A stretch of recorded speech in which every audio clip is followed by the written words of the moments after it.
जी students, आज हम start कर रहे हैं क्लास 9 का चैप्टर नंबर 3 जो है फिज़िक्स का टॉपिक होगा। जो प्रीवियस था चैप्टर्स 2 तक हम स्टडी कर चुके हैं पहले जो, ठीक है। तो स्टार्ट करें chapter number 3 which is named as a dynamics. First of all I would like to introduce the branch of mechanics, ठीक है। मैकेनिक्स के बारे में बता दें आपको थोड़ा सा कि क्लास 9th में हम चैप्टर नंबर 1 के अंदर ये पढ़ के आ चुके हैं कि व्हाट इज़ मैकेनिक्स। मैकेनिक्स आपके पास एक ब्रांच है ऑफ फिज़िक्स, या आपके पास फिज़िक्स की एक ब्रांच थी और मैकेनिक्स की आगे दो ब्रांचेज हैं। एक ब्रांच का जो नेम था वो हमने रखा चैप्टर 3 जो डायनेमिक्स है, और जो चैप्टर नंबर 4 है वो भी इसी की ब्रांच है which is named as a kinematics. It means के mechanics has 2 branches, one is called dynamics and the other one is named as a kinematics। तो जो आज का हमारा टॉपिक होगा वो है अबाउट काइनेमेटिक्स, डायनामिक्स के बारे में कि डायनामिक्स आपके पास क्या चीज़ है, डायनामिक्स में हमने क्या चीज़ स्टडी करनी है जो है। तो सबसे पहले इसकी आती है डेफिनेशन कि what is the definition of dynamics जो है। तो इसमें हमने ये बताना है कि it is the branch of mechanics. First, it is the branch of mechanics that deals, जो कि डील करेगी with the motion of objects, motion of objects, ठीक है जी। देखें डायनामिक्स क्या चीज़ है। डायनामिक्स एक ब्रांच है किसकी, मैकेनिक्स की। और डायनामिक्स में हम स्टडी क्या करेंगे, मोशन ऑफ ऑब्जेक्ट्स। और जो काइनेमेटिक्स है इसमें भी यही डिस्कस करेंगे, लेकिन इसमें उसमें फ़र्क क्या है, इसमें हम उसका जो कॉज है, causes of its motion it will discuss, इसे हम डिस्कस करेंगे कि जो आगे पास इसका कॉजेज़ है मोशन का वो किस तरीके से किया जाएगा और उसको हम किस तरीके से डील करेंगे। अगर बॉडी मूव कर रही है तो वो क्यों मूव कर रही है, उसकी वजह क्या है, रीज़न क्या है, इसको हम इसके अंदर सारे का सारा स्टडी करेंगे जो है।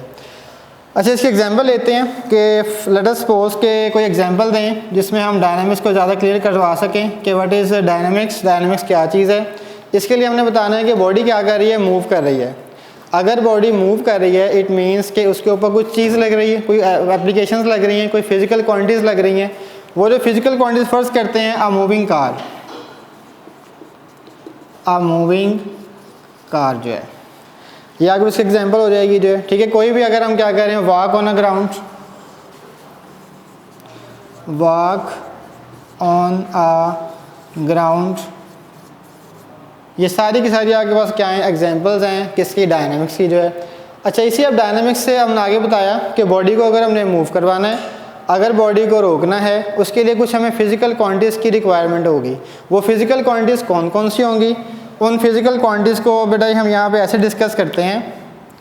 There are 3 different quantities that we will discuss to understand dynamics जो है, और वो कौन कौन सी हैं। First, it is named as a force, second it is named as a inertia, and third it is named as a momentum। so there are 3 physical quantities जो कि हेल्पफुल होंगी किसके लिए जो है, डायनामिक्स को स्टडी करने के लिए, अंडरस्टैंड करने के लिए जो है। तो पहले हम डिस्कस करते हैं अबाउट फोर्स कि फोर्स आगे पास क्या चीज़ है। इसकी जगह अगर हम डेफिनेशन देखें तो इसको हम ऐसे डिफाइन करेंगे। फर्स्ट, इट इज़ डेफिनेशन कि व्हाट इज़ फोर्स, फोर्स आगे पास क्या चीज़ है। अगर हम आम अपनी डेली लाइफ में देखें तो हम ये बताएंगे कि फोर्स बेसिकली कहते हैं पावर को, ताकत को, लेकिन आगे पास फिज़िक्स के अंदर इसकी जो मीनिंगफुल है वो ज़रा डिफरेंट है। इसका मीनिंग वो हम क्या बताएंगे कि इट इज़ अ फोर्स और physical quantity. First, it is a physical quantity. पहली बात ये कि ये आपके पास क्या है, एक फ़िज़िकल क्वांटिटी है, और फिज़िकल क्वांटिटी के बाद सेकंड हमें ये बताना है इसका फंक्शन क्या होगा। ये 2 तरह के काम करके दिखाएगी हमें। एक तो ये मूव्स और टेंड्स टू मूव, और सेकंड है स्टॉप और टेंड्स टू स्टॉप। और इसमें एक नया फीचर भी होगा। नया फीचर आपके पास क्या होगा? नया फीचर इसमें ये है, it will also change the direction of motion.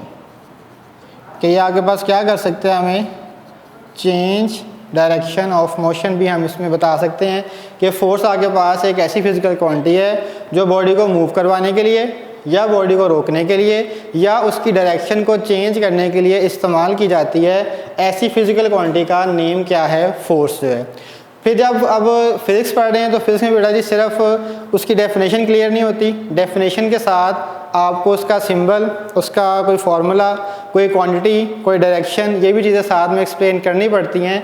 अगर आपको 2 मार्क्स का शॉर्ट क्वेश्चन आता है डिफाइन फोर्स, तो डिफाइन फोर्स में जो डेफिनेशन है दैट इज़ नॉट अनफ, वो काफ़ी नहीं होगी आपके लिए कि आपको 2 मार्क्स अगर ऑब्टेन करने हैं, उसके साथ साथ आपको फोर्स का सिंबल, इसका यूनिट, इसकी डायरेक्शन वो भी साथ में एक्सप्लेन करनी पड़ेगी जो है। जैसे मैं आपको बताता हूँ यहाँ पे, ये तो इसकी डेफिनेशन होगी फर्स्ट पॉइंट पे जो है। अगर हम सेकंड पॉइंट देखते हैं, इसके आपको बताना है जी उसका सिंबल क्या होगा, सिंबल के बाद उसकी क्वांटिटी के बाद इसका यूनिट। ये चीज़ें भी आपने साथ में क्या करनी है, इसके एक्सप्लेन करेंगे तो आपको इसके 2 मार्क्स कंप्लीट मिलेंगे, ताकि एग्जामिनर को कोई भी हम ये इस तरह का मौका ना दें कि वो यहाँ से मार्क्स आपके डिडक्ट कर सके जो है। ठीक है जी। अब देखते हैं इसका सिंबल है। अगर फोर्स है तो फोर्स का सिंबल आपने बेटा याद रखना है, कैपिटल F इसका सिंबल होगा। क्वांटिटी जैसे हमने बताया, इसमें कौन सी चीज़ आ रही है? डायरेक्शन।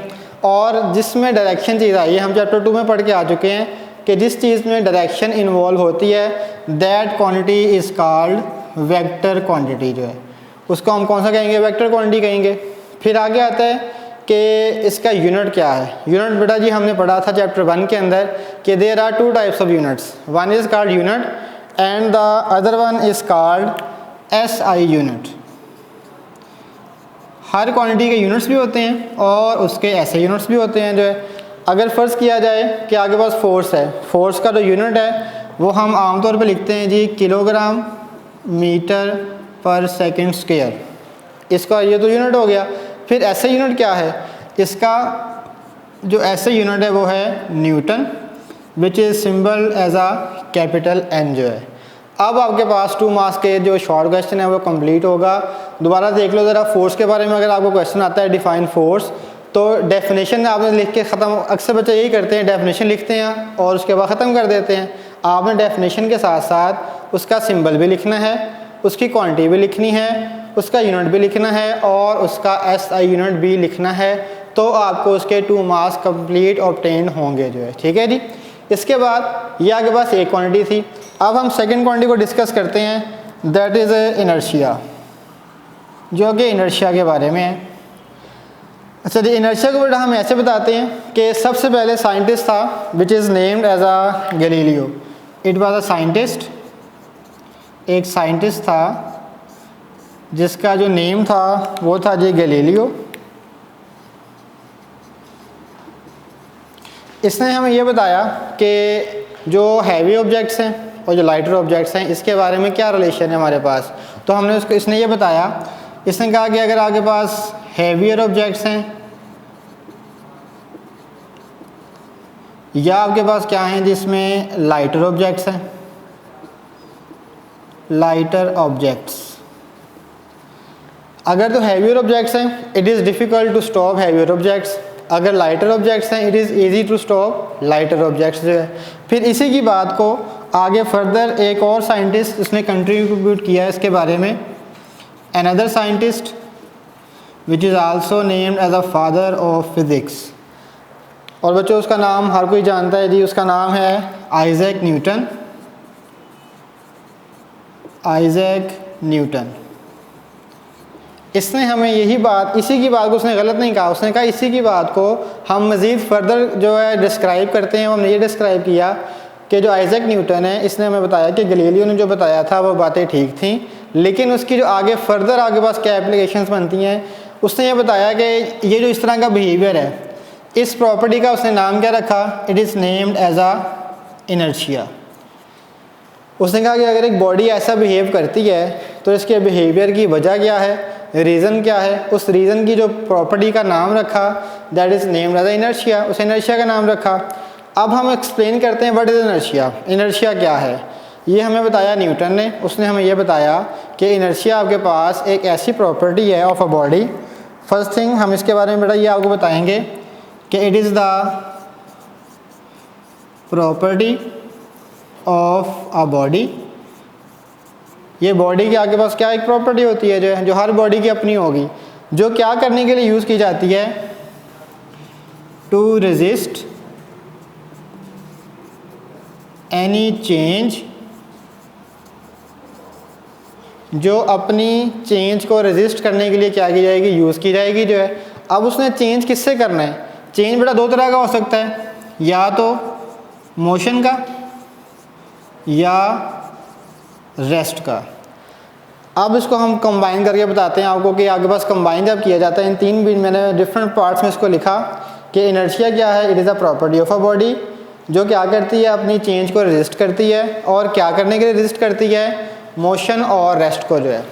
तो हमने इसको कंबाइन किया, कंबाइन करने के बाद हमने ये बताया कि it is the property of a body which is use to resist any change in a state of uniform motion. और रेस्ट, अगर आपके पास एक बॉडी रेस्ट में है तो वो रेस्ट में रहना चाहती है, अगर एक बॉडी मोशन में है तो वो मोशन में ही रहना चाहती है। इस प्रॉपर्टी का नेम हमने क्या रखा, आइजैक न्यूटन ने बताया, it is named as a inertia जो है। अब हमने नेक्स्ट बताना है कि इनर्शिया का क्या कोई सिंबल, कोई फार्मूला, कोई यूनिट इस तरह की चीज़ है या नहीं है। तो आपको मैं पहले बता दूं कि स्टार्टिंग में मैंने बताया था कि फ़िज़िकल क्वांटिटी, जो चीज़ फ़िज़िकल क्वांटिटी होती है उसकी ये चीज़ें होंगी, सिंबल, क्वांटिटी, यूनिट वगैरह। इनर्शिया क्या है, ये आपके पास फिजिकल क्वांटिटी नहीं है, it is only a property of a body. अगर ये प्रॉपर्टी ऑफ बॉडी है तो इसकी डिपेंडेंस होती है जो है, ये किस पे डिपेंड करती है। तो इसमें शॉर्ट में भी आपको पूछा जा सकता है कि जो किस पे डिपेंड किया जाता है इसको, जो इनर्शिया को। तो ये बेटा आपने याद रखना है, एमसीक्यूज़ में भी आ सकता है ये, और एक्सरसाइज में भी उसने दिया हुआ है कि इनर्शिया जो है वो किस चीज़ पे डिपेंड करता है। इनर्शिया की डिपेंडेंस बेटा ये होती है मैस के ऊपर। अगर आपके पास mass is directly proportional to the inertia, inertia का रिलेशन मैस के साथ क्या होगा जी, बिल्कुल डायरेक्टली होगा। अगर किसी बॉडी का मैस ज़्यादा है उसका इनर्शिया भी ज़्यादा होगा, अगर किसी बॉडी का मैस कम है तो उसका इनर्शिया भी क्या है, कम होगा। इट मीन्स कि mass and inertia they are directly proportional to each other. ठीक है बेटा जी यहाँ तक। अब आप आगे कर फर्दर कंटिन्यू करते हैं। हमारे पास एक क्वांटिटी रह गई और उस क्वांटिटी का नेम क्या है, मोमेंटम जो है। तो उसको डिस्कस करते हैं कि व्हाट इज़ मोमेंटम। मोमेंटम आपके पास क्या चीज़ होगी। अच्छा देखें, आपने तीन क्वांटिटी से बताया था। फोर्स उसको डिस्कस कर दिया हमने यहाँ पे। ये आपके पास सेकंड क्वांटिटी को डिस्कस कर दिया। अब हम स्टार्ट कर रहे हैं थर्ड क्वांटिटी, और जो थर्ड क्वांटिटी है उसको हमने नेम दिया हुआ है जी मोमेंटम का जो है। मोमेंटम को बेटा जी हमने ऐसे बताना है कि मोमेंटम एक चीज़ है, प्रॉपर्टी है किसकी, हर बॉडी की अपनी मोमेंटम होती है। किसी का मोमेंटम ज़्यादा है, किसी का मोमेंटम कम है जो है। अब किसी का मोमेंटम कम है, किसी का मोमेंटम ज़्यादा है, वो हमें कैसे पता चलेगा, वो जब हम इसको एक्सप्लेन करेंगे। एक्सप्लेन करने के साथ साथ हमें अंडरस्टैंडिंग होती जाएगी कि इसको हमने किस किस तरीके से एक्सप्लेन करना है जो है। अच्छा जी, अभी हम आगे कंटिन्यू करते हैं, इसमें डिफ़ाइन करते हैं इसको कि व्हाट इज़ मोमेंटम। तो बेटा ये आसान सी डेफिनेशन है, it is the product of mass and velocity। Product meaning कि आपके पास क्या है, इसकी मल्टीप्लिकेशन होनी है। और किस किस की मल्टीप्लिकेशन है, दो चीज़ों की। One thing is mass and the other thing is velocity. इन दोनों को अगर हम मल्टीप्लाई करते हैं तो मल्टीप्लिकेशन के बाद जो हमें क्वांटिटी ऑब्टेन्ड होती है that quantity is named as a momentum. जो है उस क्वांटिटी का नेम क्या रखा हुआ है हमने, मोमेंटम जो है। इट मीन्स कि it is also a physical quantity. तो यहाँ से ये जाहिर हुआ कि ये भी कौन सी चीज़ है, एक फ़िज़िकल क्वांटिटी है। इट मीन्स कि अगर ये फिज़िकल क्वांटिटी है तो इसका यूनिट भी होगा, सिंबल भी होगा, फार्मूला भी होगा और इसकी क्वांटिटी भी हम साथ में एक्सप्लेन करेंगे। डेफिनेशन क्लियर होगी सबको? दोबारा एक दफ़ा रिवाइज करवा दूं। It is a product of mass and velocity. ये मैस और वेलोसिटी के दरमियान क्या है? मल्टीप्लिकेशन है। इसके बाद जो हमें क्वांटिटी ऑब्टेन्ड होती है that quantity is named as a momentum जो है। अब बेटा आगे हम नेक्स्ट बता रहे हैं। जैसे हमने आपको ये देखो यहाँ पे अगर आपके पास फोर्स को डिफाइन किया था, इसका सिंबल भी था, इसकी क्वांटिटी भी थी, इसका यूनिट भी था, तो यहाँ भी आपके पास सेम टू सेम यही चीज़ें होंगी। इसमें फार्मूला भी हम एडिशन कर सकते हैं, लेकिन अभी वो इसलिए नहीं बता रहे क्योंकि आगे जाके अभी न्यूटन सेकंड लॉ आएगा जो है। अगर आप लिखना चाहें, बताना चाहूँ तो आपको वैसे बता सकता हूँ कि इसमें फार्मूला की एडिशन हम कर सकते हैं। इसमें आपके पास फार्मूला होगा which is Newton second law, जो हमने आगे डिस्कस करना है, which is F is equal to ma। Force जो है मैस और एक्सेलरेशन का प्रोडक्ट होता है, वो हमने आगे जाके डिस्कस करना है, इसलिए अभी आपको यहाँ पे इसको एक्सप्लेन नहीं किया था। आगे फर्दर डिटेल से ही आएगा। लॉन्ग क्वेश्चन है चैप्टर का और इम्पॉर्टेंट क्वेश्चन है ये जो है। अब फर्दर हम यहाँ पे आ रहे हैं। जैसे हमने यहाँ पे लिखा था डेफिनेशन हो गई, उसके बाद हम बताएंगे जी इसका सिंबल क्या होगा, सिंबल। उसके बाद सेम टू सेम वैसे ही इसकी क्वांटिटी के बाद नेक्स्ट हम बता रहे हैं इसका यूनिट। जैसे मैंने आपको पहले बताया कि क्वांटिटीज़ के यूनिट्स भी होते हैं और उसका SI यूनिट भी होता है। और उसके बाद लास्ट पे इसका आ जाता है जी फार्मूला कि what is the formula of momentum. जी बेटा जी, इसको हम अब एक्सप्लेन कर दें। सबसे पहले हम बताते हैं कि इसका सिंबल क्या होगा। सिंबल हम बेटा जी ऐसे बताएंगे कि कैपिटल P, या इसके ऊपर आप एरो का साइन भी लगा सकते हैं। ये इसका क्या है? सिंबल है मोमेंटम का जो है। अगर एरो का साइन आ रहा है, आपको मैंने पहले बताया हुआ है, प्रीवियस चैप्टर में पढ़ा हुआ है हमने, कि जिसका सिंबल है उसके ऊपर एरो का साइन होगा that is a vector quantity. इसके ऊपर एरो का साइन है तो लिहाजा it is a vector quantity. ये वेक्टर क्वांटिटी, इसमें डायरेक्शन होगी इसकी जो है। उसके बाद यूनिट में आते हैं। यूनिट बेटा जिसका होगा kg मीटर पर सेकंड। और नेक्स्ट है इसका ऐसा यूनिट। तो ऐसा यूनिट कौन सा होगा इसका? ऐसा यूनिट बेटा हम इसको ऐसे एक्सप्लेन करेंगे, न्यूटन सेकंड। और लास्ट पे formula momentum P is equals to mass और वेलोसिटी का प्रोडक्ट जो है, जो हमने यहाँ पे डिफाइन किया था वही हमने यहाँ पे लिख दिया। It is the dot product और product of mass and velocity is called momentum जो है। अच्छा जी, उसके बाद इसका आसान तरीका है यूनिट याद करने का। इसका यूनिट और इसका यूनिट अक्सर कंफ्यूजिंग करता है स्टूडेंट्स को जो है कि ये kg/-2 है और ये kg/-1 है।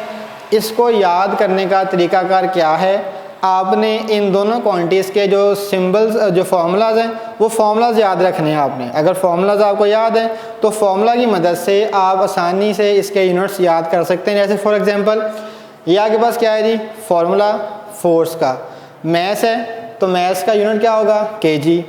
एक्सेलरेशन है, इसका यूनिट क्या होगा? मीटर पर सेकेंड स्क्वायर। इट मीन्स कि ये दो क्वांटिटीज़ के सिंबल्स जो हमने पहले याद किए हुए हैं, इनको आपको याद करना पड़ेगा। मैस का kg और एक्सेलरेशन का मीटर पर सेकंड स्क्वायर। ऐसे ही देखो यहाँ भी ऐसे ही होगा। अगर आपके पास मैस है तो मैस का यूनिट क्या है आपके पास? kg। अगर वेलोसिटी है तो वेलोसिटी का क्या होगा? मीटर पर सेकंड। इट मीन्स कि इसमें कन्फ्यूजन को दूर करने के लिए आपको इन दोनों के क्या याद करने पड़ेंगे? फार्मूलाज याद करने पड़ेंगे। फोर्स का ma के इक्वल और मोमेंटम का mv के इक्वल हो जाएगा जो है। अच्छा, इसी से हम आगे कंटिन्यू करते हैं कि एक छोटा सा शॉर्ट क्वेश्चन आता होता है और वो शॉर्ट क्वेश्चन ऐसे होगा, prove that 1 kg/-1 is equals to 1 newton second. ये बेटा जी शॉर्ट क्वेश्चन आ सकता है आपको कि 1 kg/-1 जो है वो 1 न्यूटन सेकंड के इक्वल कैसे होता है जो है। इसको प्रूव करने के लिए हम क्या करेंगे, बताएंगे ये आपको कि ये उसके इक्वल कैसे होगा। ये इसके इक्वल ऐसे होगा कि फ़र्ज़ कर लेते हैं, let us suppose left hand side, left hand side हमारे पास कौन सी थी, ये वाली, it is our left hand side, this is right hand side, this is left hand side. तो हमने क्या किया, लेफ़्ट हैंड साइड प्रूव कर लिया, हमने कहा जी ये इक्वल है 1 kg/ms -1 के इक्वल। अगर ये इसके इक्वल है तो हमने -1 को इस तरीके से लिख सकते हैं 1 kg/s। अब बेटा जी हमने यहाँ से उसको ये बताना है कि 1 kg/ms -1 जो था वो आगे पास किसके इक्वल था, न्यूटन सेकंड के इक्वल। अब राइट हैंड साइड इसके इक्वल प्रूव करना है, तो यहाँ पे हम ये लिखेंगे कि मल्टीप्लाई एंड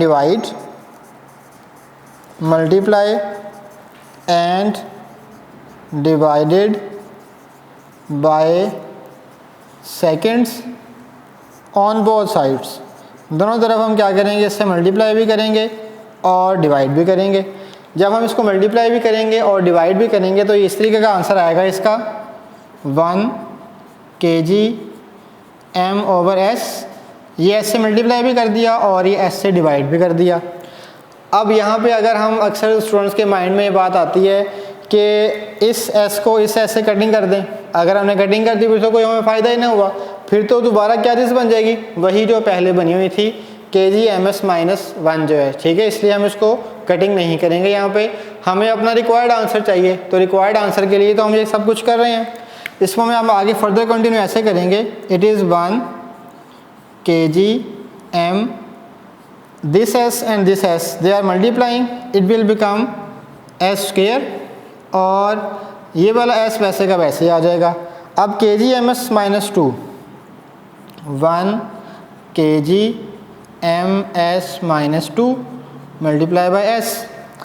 अब देखो ज़रा यहाँ पे 1 kg/ms -2 ये किसके इक्वल आ रहा है, it is equal to the newton, ये न्यूटन के इक्वल है जो है। इट मीन्स कि ये पूरी की पूरी वैल्यू किसके इक्वल है, न्यूटन के इक्वल होगी। तो हम यहाँ पे भी इक्वल लिख सकते हैं, इट मीन्स कि 1 kg/ms -2 it is equal to the newton, 1 newton multiply by second, that is our right hand side. It means कि लेफ़्ट हैंड साइड और राइट हैंड साइड एक दूसरे के इक्वल आ गई। तो बेटा जी यही आपका शॉर्ट क्वेश्चन भी यहाँ से आ सकता है, और ये इम्पॉर्टेंट शॉर्ट क्वेश्चन है कि 1 kg/ms -1 ये 1 न्यूटन सेकंड के इक्वल कैसे होता है। तो बेटा ये था हमारा आज का टॉपिक। इसको ज़रा दोबारा आपको मैं रिवाइज़ करवा दूं कि हमने कहाँ से स्टार्ट किया था और कहाँ पे ख़त्म किया, ज़रा दोबारा इसको जो है वो बैचअप कर लूँ। स्टार्टिंग में बेटा देखो हमने बताया था कि चैप्टर नंबर 3 है डायनामिक्स के बारे में। डायनामिक्स क्या थी, हमने कब पढ़ा हुआ पहले मैकेनिक्स के बारे में, कि मैकेनिक्स आपके पास क्या है, it is a branch of physics. ये फिज़िक्स की एक ब्रांच थी मैकेनिक्स जो है, जिसमें हमने क्या स्टडी करना था, मोशन ऑफ ऑब्जेक्ट्स। तो mechanics has 2 branches, one is named as dynamics and the other one is named as a kinematics. तो जो इस चैप्टर में हम स्टडी कर रहे हैं उसका नेम क्या है जी, डायनामिक्स जो है। अब डायनामिक्स में हमने क्या बताया, it is a branch of mechanics. ये मैकेनिक्स की एक ब्रांच है जिसमें हम डील करते हैं मोशन ऑफ ऑब्जेक्ट्स। ये तो वही बात हो गई जो मैकेनिक्स की थी, सारी बात उसकी ब्रांच है। अब इसमें आगे फर्दर कंटिन्यू हम जब करेंगे तो बताएंगे कि इसमें डिफरेंट चीज़ क्या है। इसमें आया जी कॉजेज़ ऑफ इट्स मोशन, कि बॉडी जो मूव कर रही है उसकी जो मोशन की जो कॉजेज़ हैं वो क्या क्या हैं, वो भी हम क्या करेंगे इसमें डिस्कस करेंगे। फिर हमने बताया कि डायनामिक्स जो है जब इसमें मोशन होना है तो ज़ाहिर बात है मोशन करवाने के लिए हमें कुछ क्वांटिटीज़ की रिक्वायरमेंट होगी, और वो क्वांटिटीज़ कौन कौन सी हैं, एक है force, inertia and momentum. These are the 3 quantities that are required to perform physical quantities, physical performance such as dynamics और काइनेमेटिक्स और मैकेनिक्स जो है। अब हमने बताना है तीनों को अलग अलग कि फोर्स क्या चीज़ है, इनर्शिया क्या चीज़ है और मोमेंटम क्या चीज़ है। फोर्स के बारे में बेटा मैंने आपको ये बताया कि फोर्स एक फ़िज़िकल क्वांटिटी है, एक ऐसी फ़िज़िकल क्वांटिटी जो किस लिए इस्तेमाल की जाती है, बॉडी को मूव करवाने के लिए या बॉडी को रोकने के लिए या उस बॉडी की डायरेक्शन को चेंज करने के लिए। इस चीज़ के लिए जो हमें तीन यहाँ पे फंक्शंस हो रहे हैं, एक बॉडी को मूव करवाया जा रहा है, एक बॉडी को मूविंग बॉडी को रोका जा रहा है, या इस बॉडी की डायरेक्शन को चेंज किया जा रहा है। इन 3 टास्क के लिए जो हमें चीज़ रिक्वायर्ड है that is named as a force, उसे हम फोर्स का नाम देते हैं। फोर्स जो कि एक फिज़िकल क्वांटिटी मैंने बताया आपको, अगर ये फिज़िकल क्वांटिटी है इट मीन्स के इसमें हमें उसका सिंबल, उसकी क्वांटिटी, उसका यूनिट और उसका एसआई यूनिट और उसका फार्मूला, ये हमें साथ में एक्सप्लेन करने पड़ेंगे कि फिज़िकल क्वांटिटी की ये सब रिक्वायरमेंट्स ज़रूरी होती हैं जो है। तो सिंबल है, सिंबल आगे पास सिंपल एफ लिख लेते हैं। अक्सर बुक्स में ऐसे भी है, वो कहते हैं जी कि अगर आगे पास सिंपल एफ लिखा है गलत है जी, नहीं जी एरो का साइन लाजमी होना चाहिए। तो अगर हम उसको बोल्ड लेटर्स में लिख लेते हैं, ये हम पहले प्रीवियस पढ़ के आ चुके हैं वेक्टर की प्रेजेंटेशन के अंदर, कि अगर आपने उस वेक्टर क्वांटिटी को बोल्ड करके लिखा हुआ है तो भी ठीक है, ऊपर एरो का साइन लगा दिया तो भी ठीक है, सिंपल अगर हम लिख देते हैं तो भी उसको हम कंसिडर कर सकते हैं जो है। तो सिंबल क्या हो जाएगा इसका, कैपिटल एफ, स्मॉल एफ नहीं लिखना। स्मॉल एफ जो है वो किसी और का सिंबल है, उसको हम यहाँ पे यूज़ नहीं करते, किसी और का मतलब फ्रीक्वेंसी का, ठीक है जी। स्मॉल एफ लिखा यहाँ पे तो वो गलत होगा। क्वांटिटी है, that is a vector quantity. Vector quantity का निशानी हमें कहाँ से पता चली, क्योंकि वेक्टर का सिंबल ऊपर एरो का साइन आ रहा है, डायरेक्शन आ रही है, जिसमें डायरेक्शन होगी एरो का साइन होगा, वो हमेशा कौन सी क्वांटिटी होती है, वेक्टर क्वांटिटी ही कंसीडर की जाती है जो है। फिर सेकंड है इसका यूनिट। यूनिट बेटा इसका क्या है, kg/-2, ये आगे बात सिंपल यूनिट है जो है, लेकिन इसका एक ऐसा यूनिट होता है, ऐसे मीन्स सिस्टम इंटरनेशनल, जो कि हम चैप्टर नंबर 1 में क्लास 9th में पढ़ के आ चुके हैं। It is a system international unit which is named as a Newton. फिर आगे बताते हैं इसका फार्मूला। फार्मूला मैंने लास्ट में बताया था, क्योंकि फार्मूला अभी हमने इसको स्टडी नहीं किया हुआ, ये आगे जाके न्यूटन सेकंड लॉ के अंदर इसी चैप्टर में स्टडी करेंगे हम, विच इज़ F = ma के इक्वल जो है। उसके बाद हमने सेकंड एक क्वांटिटी डिस्कस हो गई, फिर हमने सेकंड क्वांटिटी नंबर 2 क्वांटिटी जो है उसको डिस्कस किया, which is named as a inertia. Inertia के बारे में हमें 2 साइंटिस्ट ने इन्फॉर्मेशन दी। First scientist is named as a Galileo. इसका नेम जैसे हमने ये बताया कि हैवियर ऑब्जेक्ट्स भी हो सकते हैं और लाइटर ऑब्जेक्ट्स भी होते हैं, लेकिन इसने साथ में हमें ये बताया कि हैवियर ऑब्जेक्ट्स को रोकना मुश्किल है, लाइटर ऑब्जेक्ट्स को रोकना आसान है। सिंपल सी बात है, अगर लाइटर ऑब्जेक्ट है तो उसका मैस भी कम होगा, तो उस मैस कम है तो फोर्स भी उस पर कम लगानी पड़ेगी। हैवियर ऑब्जेक्ट है तो उसको रोकने के लिए भी मुश्किल होगी, फोर्स ज़्यादा लगानी पड़ेगी। इसी बात को अभी इतना ही डिस्कस किया था कि उसके बाद फर्दर कंटिन्यू किया एक और scientist which is named as a Isaac Newton. इसने हमें ये बताया कि आइजैक न्यूटन ने कि वो जो गैलीलियो ने बात की थी उस बात का नेम क्या है, उसका नेम है जी आगे उसने कहा उस प्रॉपर्टी का नेम है इनर्शिया। इनर्शिया क्या था, it is a property of body which resist any change in its state of rest और motion, that property is named as inertia. Inertia बेटा जी किस पे डिपेंड करता था, मैस पे। मैस का और इनर्शिया का दोनों का एक दूसरे के साथ डायरेक्ट रिलेशन है। इट मीन्स कि अगर मैस बढ़ेगा तो इनर्शिया ही बढ़ेगी, अगर मैस कम होगा तो इनर्शिया भी उसका क्या हो जाएगा, कम हो जाएगा। मैस और inertia both are directly proportional to each other. इसके बाद फर्दर बेटा जी लास्ट पे आ गया मोमेंटम। मोमेंटम आपके पास क्या था, हमने कहा कि momentum is a physical quantity, ये एक फिजिकल क्वांटिटी होती है। It is a product of mass and velocity, दो चीज़ों का प्रोडक्ट है। एक आपके पास कौन सी चीज़, mass, and second one is called velocity. इन दोनों को अगर हम मल्टीप्लाई करते हैं तो हमें एक न्यू चीज़ ऑब्टेन्ड होती है which is new thing is named as a momentum जो है। अब मोमेंटम जो कि फिजिकल क्वांटिटी है, इसमें भी जो चीज़ें यहाँ पे हमने डिस्कस की वही हमने यहाँ पे डिस्कस की। ये चीज़ें हमने यहाँ पे डिस्कस क्यों नहीं की, because it is not a physical quantity, ये फिजिकल क्वांटिटीज़ के कैटेगरी में नहीं आती। It is a property of matter, ये प्रॉपर्टी है मैटर की, इसलिए इसकी चीज़ें नहीं है, फॉर्मूला सिंबल वगैरह जो है। फिर बेटा हमने बताया इसका सिंबल। सिंबल आपके पास क्या होगा, पी। पी कैपिटल होगा, स्मॉल पी नहीं लिखेंगे। स्मॉल पी वो हम यूज़ करते हैं लेंसेज के अंदर। पी जो है वो बेसिकली डिनोट किया जाता है ऑब्जेक्ट लेंस के लिए, जो उसको वहाँ पे हम डिनोट करेंगे, यहाँ पे उसको डिनोट नहीं करेंगे। जो यहाँ पे कैपिटल पी होगा, क्वांटिटी वेक्टर हो जाएगी, यूनिट kg/-1 हो जाएगा इसका। ऐसे यूनिट क्या होगा, Newton second. kg/-1 Newton second के इक्वल कैसे आता है ये मैं आगे नीचे आपको फर्दर एक्सप्लेन कर चुका हूँ, जो यहाँ पे एक्सप्लेन करेंगे। मोमेंटम mv के equal, prove that 1 kg/-1 is equal to 1 newton second. तो इसमें लेफ्ट हैंड साइड किसके इक्वल है, 1 kg/-1, सेकंड से मल्टीप्लाई भी किया, डिवाइड भी किया, ये सेकंड मल्टीप्लाई हो जाएगा, ये सेकंड वैसे का वैसे ही, ये ऊपर जाके -2 हो जाएगा। 1 kg/-2 ये किसके इक्वल है, 1 न्यूटन के इक्वल, और यही आगे पास क्या थी, राइट हैंड साइड थी। ठीक है बेटा, ये हमारा आज का टॉपिक था। इसमें हमने कुछ चीज़ें जो अंडरस्टैंड की मैकेनिक्स के बारे में और फोर्स के बारे में, इनर्शिया के बारे में, और आगे पास सिंपल बताया कि व्हाट इज़ मोमेंटम। ये सारे का सारा हमने इसके अंदर डिस्कस किया जो है। ठीक है जी, ओके जी, अल्लाह हाफिज़।